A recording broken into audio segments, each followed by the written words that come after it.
Hello दोस्तों, आज हम बात करते हैं अपनी वीडियो में बीता हुआ कल।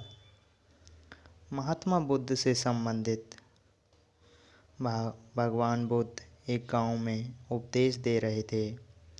उन्होंने कहा कि हर किसी को धरती माता की तरह सहनशील तथा क्षमाशील होना चाहिए। क्रोध एक ऐसी आग है जिसने क्रोध करने वाला दूसरे को जलाएगा तथा खुद भी जल जाएगा।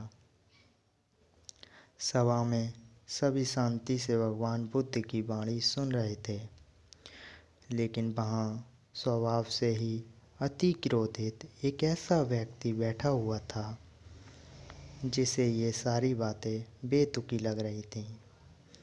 वह कुछ देर ये सब सुनता रहा, फिर अचानक ही आग बबूला होकर बोलने लगा, तुम पाखंडी हो, बड़ी बड़ी बातें करना यही तुम्हारा काम है। तुम लोगों को भ्रमित करते हो। तुम्हारी ये बात आज के समय में कोई मायने नहीं रखती। ऐसे कई कुटिल वचनों को सुनकर भी बुद्ध शांत रहे। उसकी बातों से ना तो बुद्ध को दुखी हुए, ना ही कोई प्रतिक्रिया की। ये देखकर, बुद्ध को शांत देखकर वह व्यक्ति और भी क्रोधित हो गया और बुद्ध के मुंह पर थूककर वहाँ से चला गया। अगले दिन जब उस व्यक्ति को क्रोध शांत हुआ तो उसने अपने बुरे व्यवहार के कारण पछतावे की आग में जलने लगा और वह उन्हें ढूंढते हुए उसी स्थान पर पहुंचा। पर बुद्ध तो वहाँ से अपने शिष्यों के साथ पास वाले एक अन्य गांव निकल चुके थे।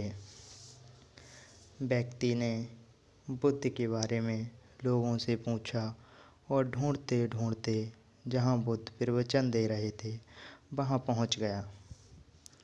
उन्हें देखते ही वह उनके चरणों में गिर पड़ा और बोला, मुझे क्षमा कीजिए प्रभु। बुद्ध ने पूछा, कौन हो भाई, तुम्हें क्या हुआ, क्यों क्षमा मांग रहे हो? उसने कहा, क्या आप भूल गए, मैं वही हूँ जिसने कल आपके साथ बहुत बुरा व्यवहार किया। मैं शर्मिंदा हूँ, मैं मेरे दुष्ट आचरण की क्षमा मांगने आया हूँ। भगवान बुद्ध ने प्रेम पूर्वक कहा कि मैं बीता हुआ कल तो वहीं छोड़कर आ गया और तुम अभी भी कल पर अटके हुए हो।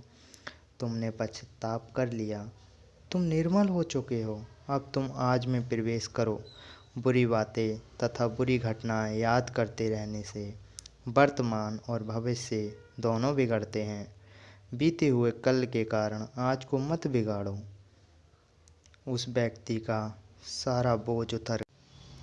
उस व्यक्ति ने भगवान बुद्ध के चरणों में पड़कर क्रोध त्यागा तथा क्षमाशीलता का संकल्प लिया। बुद्ध ने उसके मस्तिष्क पर आशीष का हाथ रखा। उस दिन से उसमें परिवर्तन आ गया और उसके जीवन में सत्य, प्रेम व करुणा की धारा बहने लगी।